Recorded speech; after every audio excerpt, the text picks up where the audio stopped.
All right, this is going to be our first video series, basically, going over some of the topics from ALEKS. This is the stuff that was meant to be recorded yesterday, but again, my old tablet died on me, so I'm working with a new one today. We're going to try and put it through its paces and see how it goes. The basic idea for this week and for weeks going forward is on Mondays again, I'm going to be doing topics that don't already have videos within ALEKS that I think are going to be pretty challenging. We're just going to do like one question from each topic, so these don't get overly long. And I want to try and do some quick explanations, but more than anything, I just want you guys to be able to see the work. So we're going to go ahead and take a look. We're looking at 3 different topics today. I pulled them up here in the ALEKS view. We're looking at simplifying a product and quotient involving square roots of negative numbers. We have to handle things a little bit differently now that we have our I value, our square root of -1 defined as I for our complex numbers. Things are going to be a little bit different. We're also looking at solving a quadratic equation with complex roots. Now that we can have complex values as values for x, this leads us to having complex solutions for certain types of quadratics. And last but not least, we're going to look at dividing complex numbers. We know that complex numbers have to be written in an a plus bi format to be considered correct. What happens if you divide one complex number by another one? How do you get into that format? What I'm going to do here is I'm just using screen capture with OBS, so I'm going to click on each topic.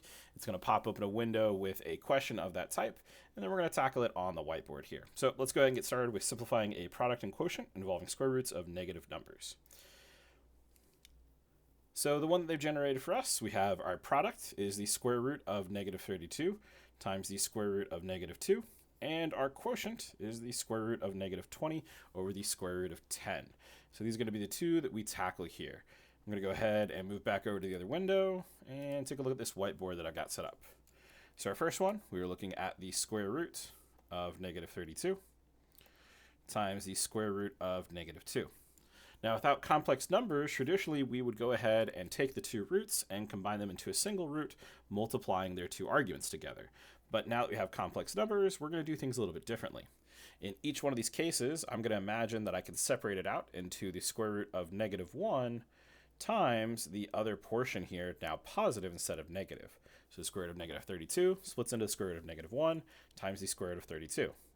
We'll do the same thing here for the square root of -2.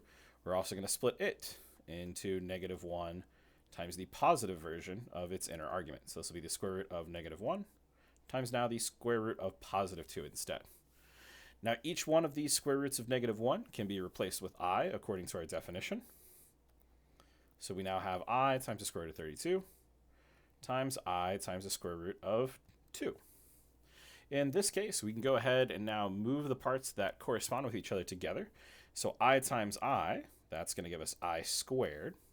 And the square root of 32 times the square root of 2, we can now pull those into a single radical expression. So this will be the square root of 32 times 2. I squared, if I is the square root of -1, that means I squared is -1. So we can replace that with substitution here. As for our radical argument, this is going to be the square root of now 64 from 32 times 2. And the principal square root of 64 is 8. So this is going to become -1 times 8, meaning that our final answer here is -8. Again, things are a little bit different now that we have complex numbers when it comes to simplifying these product and quotient of our negative numbers. Let's go ahead and take a look again at what our quotient was. This was the square root of -20 over the square root of 10. So we'll go ahead and set it up similarly to the last one. In this particular case, we only have to take the square root of -1 out of the argument in our numerator. So this is going to split up into the square root of -1 times the square root of 20, all over the square root of 10. Just like before, I can replace this square root of -1 with I. This is now I times the square root of 20 over the square root of 10. Similarly to what we did over here with combining the two square roots now as a product of their arguments, this is a quotient, we're going to do something similar. We're going to go ahead and turn this into a single radical with 20 over 10 inside, and this I is just going to chill off to the side. So this is the square root of 20 over 10. I is just hanging out since he's already resolved. 20 divided by 10 is just 2. And the square root of 2 is not going to simplify any further. So this is our final answer here. We've got the square root of 2 times I. You could format this with I in front if you would prefer, but this gives you the same basic idea. Let's go ahead and pop over to the original sort of answer here. We're going to ask it to solve for us. And you can see here that, in fact, they did get -8 for the first one, and I times the square root of 2 for the second one. Again, whether you write it as I times the square root of 2 or square root of 2 times I, as long as that I is not underneath the radical, you're going to be considered correct here. All right, so that is our first one done. Let's go ahead and clean all this off, or at least make some space for our next one. Our next one's going to take a little bit more time because we're solving a full quadratic equation with complex roots. But I'm going to teach you guys some tricks, and I'm also going to talk a little bit about how you need to prep for these types of questions on exams. Because there's a little bit of a difference between what you get in ALEKS and what you're going to get in those scenarios. Let's go ahead and pop over here. Let's have it generate a question for us. Give me a solving quadratic equation with complex roots problem. All right, so the equation that we want to solve is x squared plus 5x plus 13 equals 0. Now, here is what I can tell you. Because we know that this particular topic deals with quadratic equations that have complex roots, therefore complex solutions, it is a safe bet to assume that you're going to need to use the quadratic formula on these types of equations. That said, if you saw a problem like this and I asked you to solve this equation on something like the midterm or the final exam, you're not always going to know that. So in that case, you do want to check and see if this can be solved through other methods. Can you factor this instead? That's the one that you most often want to look for. Or if it's missing one of the terms, say it's missing one of the constants or it's missing a linear term, you can usually solve the remaining equation without needing a formula or without needing factoring. But you should always check those first before going to the quadratic formula. While the quadratic formula always works for quadratics, it's not always the fastest way, and speed can be very important on the midterm and final exam, just to kind of let you guys know.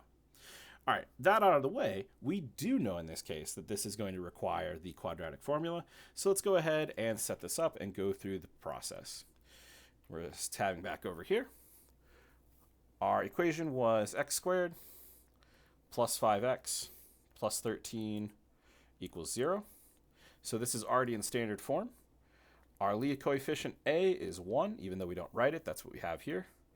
The middle coefficient B is 5, and our constant term C is 13.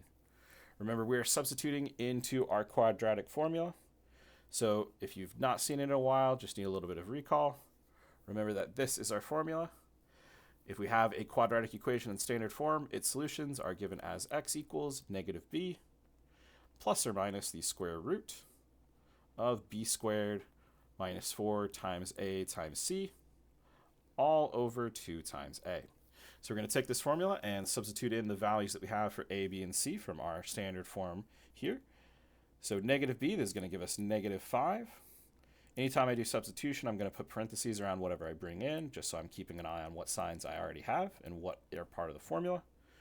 Underneath the radical, plus or minus the square root of b squared, so this will be 5 squared, minus 4 times a, which is 1, times c, which is 13. And again, this is all over 2 times a. We defaulted to the quadratic formula again because we knew that this was going to have complex roots because ALEKS basically told us to. If we didn't know that, this might not always be the best way because you can see the formula is complicated and it's going to take a little bit of time. First things first, when I try and solve the quadratic formula, or not solve, I should say, simplify, I always start with the discriminant first, the stuff that's underneath the radical, just because it gives me a lot of information. So we have -5 plus or minus. Underneath the radical, 5 squared is going to give me 25. And 4 times 1 times 13 is going to give me 52. I know that because I know cards. If you don't know, decks of cards have 4 suits, diamonds, hearts, clubs, and spades, and each one has 13 cards. A total deck has 52. So 4 times 13, quick, easy way to remember, 52. In that denominator, I might as well go ahead and simplify this. 2 times 1 is just going to give me 2. So here, underneath the radical, there's going to be 25 minus 52, which is going to end up giving me a negative value, which is kind of what we expected, because again, we were expecting complex answers as our result here. So it's going to be -5 plus or minus. 25 minus 52 is actually going to give us -27 underneath the radical. And so this is where things stand for the moment. We need to clean this up. There's at least 2 things we can do here. First things first, since this is a negative underneath the radical, we can always factor out that square root of -1 like we did on the earlier problem. The other thing to note here is that 27, this root number, also has a perfect square number as a factor. It's divisible by 9, which is 3 squared. So I'm actually going to segment this into two parts. So this is -5 plus or minus the square root of -1 times the square root of 9 times the square root of 3. If you multiply these back together, you get that -27, but I'm separating it into parts so I can take the square roots of the parts that make sense. The square root of 1 is going to get replaced with I, the square root of 9 is going to get replaced with 3, and the square root of 3 is left as is. Just like square root of 2, there's no simplifying. So this is going to be -5 plus or minus 3 times the square root of 3 times I, all over 2. Now there are different ways of formatting these particular answers. It's important to note here that this is actually two different values. This is -5 plus 3 times the square root of 3i over 2, and -5 minus 3 times the square root of 3i over 2. So they're two separate solutions. We've talked about this a little bit, but quadratic equations can have up to 2 unique solutions. So we are still seeing 2, we just combine them into 1 using the convenience of the formula. Let's go ahead and tab back over and see how ALEKS took care of it. If we ask it to solve here, you can see that they've gone ahead and separated out, but it's got the same parts. We have -5 over 2 from the constant part, plus 3 times the square root of 3 over 2i, that's the part that includes the radical. And then we have -5 over 2, still that front part, minus 3 times the square root of 3 over 2i. So while they've gone ahead and separated out here, whether you write it this way or write it the way that I have here on the whiteboard, either way is considered correct. Those are both proper ways to format your answer. That is 2 topics down. We've got 1 more to go, so let's go ahead and pop back over to ALEKS here. We want to do a problem involving dividing complex numbers. So this one's going to involve different moving parts here, but let's go ahead and get our problem to start with. All right, we are tasked with dividing -6i by 2 plus 3i. So let's go ahead and pop over to the whiteboard, and I'm going to explain a little bit while I erase here. The fundamental problem of something like this is that our complex number contains 2 parts, the real part and the imaginary part, which makes it difficult to divide by. It's not super easy to divide by things that have more than one piece. If you divide by just a monomial, a single term, you can split it, like over here. Both this part and this part, if you looked at the way ALEKS formatted the answer, they split it so each one was divided by 2 separately. That's pretty easy to do when your denominator contains only one thing. If it doesn't contain one thing, that is a little bit of a headache. So what we want to do is take this awkward denominator that they gave us, and using some basically fraction math, we want to create a denominator that's a lot easier to work with. Let me pop back over here just so I can grab our problem again. This is -6i, and we want to divide it by 2 plus 3i. This is inconvenient. Dividing by 2 plus 3i is a nightmare. So what we would like to do is take this denominator and turn it into a single term instead. Now, this is a technique that we call rationalizing the denominator. We want this denominator to be a single rational number to work with. So with that stuff in mind, we're going to go ahead and do something here. We're going to take our denominator, and we're going to multiply it with its complex conjugate. If this is 2 plus 3i, we're going to multiply it with 2 minus 3i. And when we multiply something to the denominator of a fraction, to make sure the fraction is the same, we also need to go ahead and multiply it to the numerator of that fraction as well. So we're multiplying the top and bottom of this fraction by the complex conjugate of the denominator. Why did we do that? Well, it's going to happen that when we multiply 2 plus 3i times 2 minus 3i, that things are going to basically work out so that we end up in this case with a single real number in the denominator. I'm going to do it off to the side just because it's a little bit complicated. We have 2 plus 3i, and we're going to multiply that with 2 minus 3i. In this case, we need to distribute the 2 to both parts and the 3i to both parts as well. 2 times 2 will give us 4. 2 times -3i, that'll give us -6i in the middle. Now 3i distributed to 2, this will give me positive 6i. And 3i times -3i, this will give me -9i squared. The 2 i's multiply together and the 3's as well. You'll notice that our 2 terms in the middle, -6i and positive 6i, cancel one another out, which is ideal because it means we don't have any single I terms. This term does still have an I though, so what are we supposed to do it? Well, it's I squared, so we can actually perform a substitution. Remember that I squared can be replaced with -1. So this is actually 4 minus 9 times -1, or in other words, 4 plus 9, which is just 13. So for us, this is now our new denominator. I've gone ahead and multiplied the top and bottom by 2 minus 3i, with again the end goal of making the denominator more convenient to work with.